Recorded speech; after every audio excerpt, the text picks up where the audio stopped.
Este retorno venoso va a depender de tres factores. Por un lado, de la presión de las venas, de la presión de la aurícula derecha y de la resistencia vascular periférica. ¿Qué es lo que promueve el retorno venoso? Que al final estoy hablando de flujo sanguíneo.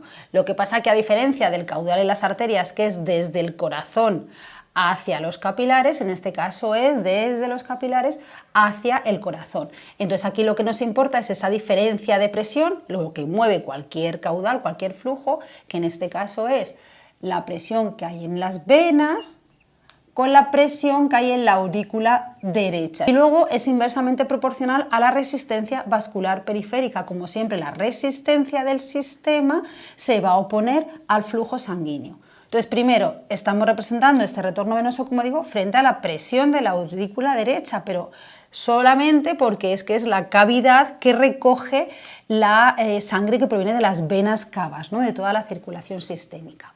Cuando la aurícula está totalmente en reposo, en una presión de 0, el retorno venoso está en torno a los 5 litros por minuto, que además esto va a ser igual al gasto cardíaco, es decir, la sangre que entra es la sangre que sale, ¿no? Fijaos, a medida que se va llenando, va aumentando su presión y claro, va a ir disminuyendo el retorno venoso, disminuye hasta hacerse 0.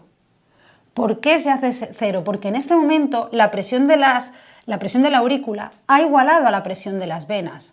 A esta presión en la que se detendría el flujo sanguíneo, es decir, el retorno venoso, que es de lo que estamos hablando, se le llama presión de llenado, ¿vale? Esta PV también la podríamos poner como presión de llenado, porque la presión de llenado, como veis, se está correspondiendo con la presión de las venas. ¿Qué pasa aquí? Primero, ¿por qué o cómo puede conseguir la aurícula derecha tener una presión incluso negativa?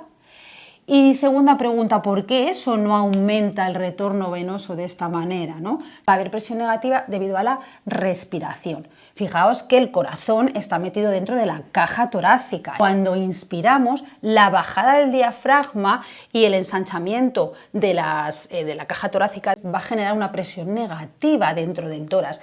Esta presión negativa, que también afecta a la aurícula, aumentaría, como veis, sí que aumenta un poquito el retorno venoso. Sin embargo, ¿por qué esto es un plató? Pues porque las venas cavas torácicas también están sometidas a esta presión negativa y acordaros que son vasos de mucha distensibilidad, entonces cuando pasan por el tórax están aplastados, están deformados y esto no ayuda, no contribuye a aumentar ese gradiente de presión.